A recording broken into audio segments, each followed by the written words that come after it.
ya el lote lo compró la alcaldía, ya no hay nada que hacer y pues realmente arrancamos obras el 1 de marzo porque esa fue Sí. la posición. La angustia de esas madres, cabezas de familia, de esas adultas mayores, fue una desilusión y una impotencia que incluso nos dijeron, bueno, entonces pues que la hagan, pero que la hagan bien, porque como ya sabemos que las obras en Cartago no cumplen, entonces pues que bueno, que hagámosla, que por lo menos entonces nos garanticen que va a funcionar y que nos va a generar ese daño o ese impacto. Y eso fue lo que arrancó y lo que realmente representó esa reunión. Ahí exigimos que nos socializaran a la comunidad porque solo le avisaron a Santa Isabel, pero es que el contrato tenía que socializarse a Cartago, porque es que vienen costos adicionales.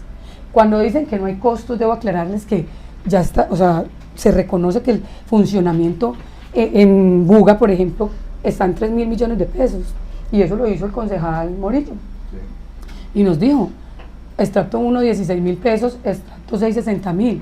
Y entramos a mirar, bueno, entonces las empresas cuánto van a pagar. ¿Qué va a pasar entonces con los costos que tenemos tan elevados de los servicios públicos? Entonces entran otros factores que ya también empiezan a perjudicar la ciudad. Es que no solamente Santa Isabel. O sea que los usuarios, los habitantes del sector deben pagar un valor adicional en sus servicios por la construcción de la petar.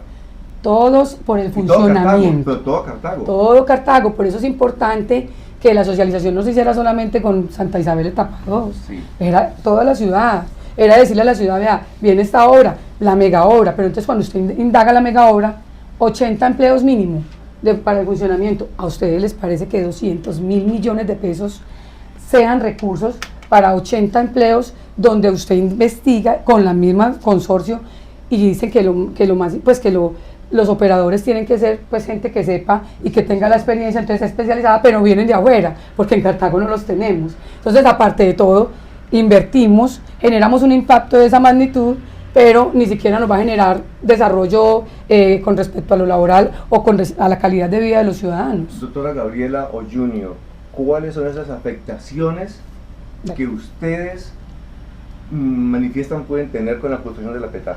Es comprobado con los buenos días para toda la audiencia de Cartago Estéreo. ¿Cuáles son las afectaciones? Mire, es recurrente en todo el país donde se ha construido la petar que se devalúen los terrenos porque nadie quiere vivir alrededor de una petar que genera constantes olores y muy fuertes por la manipulación de los residuos. Recordemos que quedan residuos, ¿cómo es que se llama? Los lodos. Enfermedades constantes, dolores de cabeza, gripas. Está a 100 metros la petar de Santa Isabel segunda etapa y estamos hablando que debe estar mínimo a 3 kilómetros. Está perjudicando Santa Ana Norte, Santa Isabel, El Jubileo, San Carlos, San Pablo, Campo Alegre, Monte Esmeralda y la Nueva Esperanza.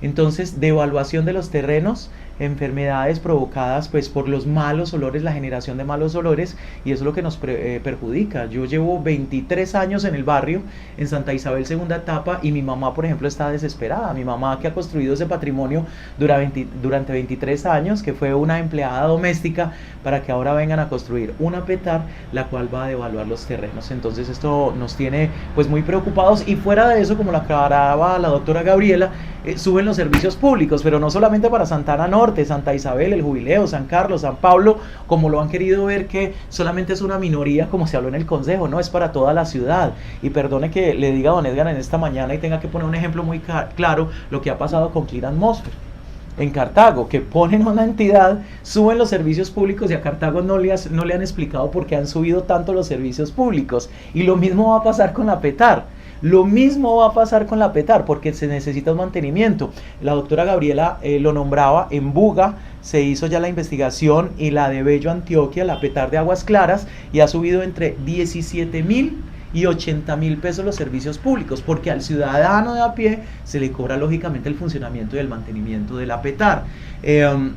Ha sido insoportable, insostenible las personas que están viviendo al lado de la petar en Bello Antioquia, porque hay muchas personas que dicen, no, es que ustedes no pueden tomar acciones si ni siquiera se ha construido la petar, es que ya es recurrente, o sea, es en todo el país. Hay ejemplos, si usted se va a las diferentes plataformas de internet, va a encontrar que todas las personas que viven al lado de una petar han tenido que instaurar demandas porque no se soportan los olores. Doctora Bueno. Gabriela, a usted la recibieron el 13 de agosto en el Consejo Municipal.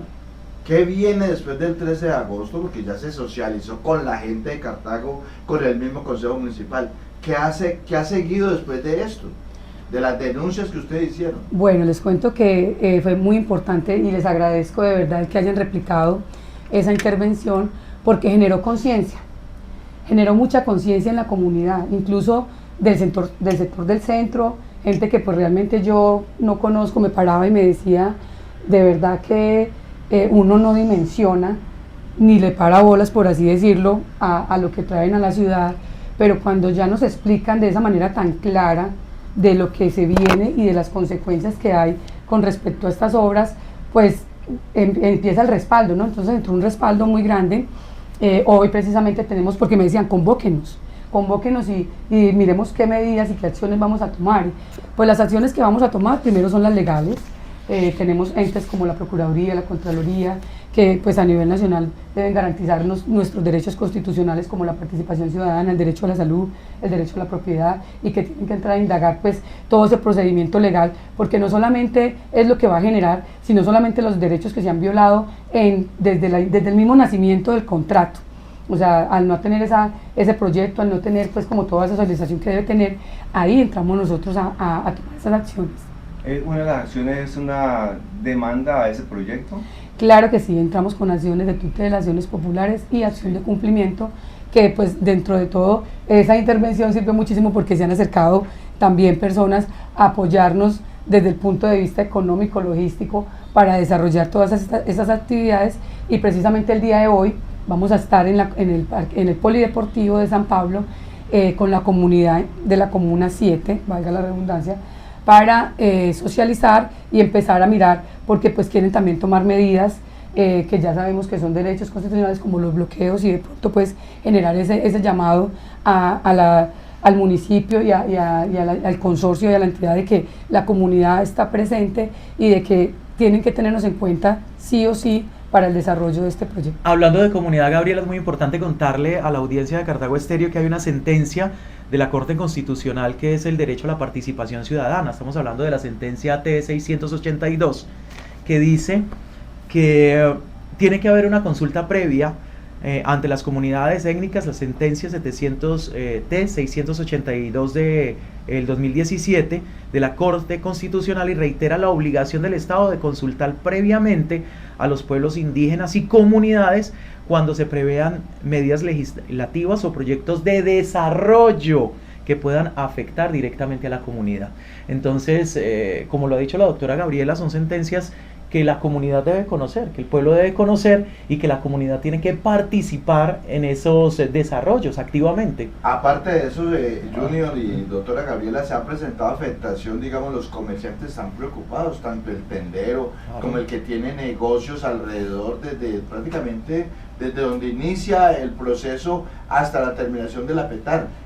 ¿Cuál es el apoyo que van a recibir estos comerciantes y el problema de los harineros que habla usted de la contaminación del río? Cuéntenos. Bueno, a ver, nosotros desde ahora estamos empezando a buscar esos contactos para que se vinculen y entremos a trabajar, porque desde ahí es que necesitamos conocer la problemática. Nosotros estuvimos en la socialización que se hizo en la parte de, que también fue una violación, sí. Usted se dio cuenta que tenían que primero, para hacer toda la parte de tránsito, tenían que socializar primero con la comunidad, porque van a haber cierres viales, y eso también era concertado, pero no, llegaron ya de una vez con todo aprobado por tránsito y diciendo estos son los cierres y van a ser así, que ya incluso creo que están atrasados porque supuestamente arrancaban las obras de esos tramos, pero lo que vemos es que están acelerando es el tramo interno del terreno del arado, llevando material pues como, mejor dicho, venimos como colgaditos.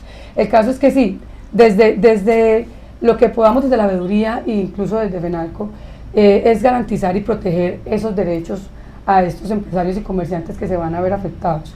Las medidas que tenemos que tomar es de acuerdo a medida que vamos encontrando. Entonces una de esas es garantizar que los cierres se cumplan dentro de los términos, que si se presentan los malestares, hacer el acompañamiento de las reclamaciones pertinentes. Una de las que se planteó y que tenemos que estudiar con el municipio es mirar por el tiempo que dure, qué beneficios tributarios podemos conseguirle a esas personas que van a tener esa disminución en sus locales, porque pues vamos a tener cerrado ese acceso y esa vía que es una avenida del río principal. Va a generar que bueno, la gente no pare, ya siga de largo. Ahí tenemos que también llamar al municipio y decirle, bueno, ¿cómo vamos a ayudar y a contribuirle a esta comunidad que ya empezó el cierre? Todavía como no ha empezado, pues no podemos empezar a concertar, porque no sabemos, no hemos dimensionado todavía ni tenemos el conocimiento por medio del comerciante, qué vamos a hacer con respecto a ese costo que van a tener de pérdidas.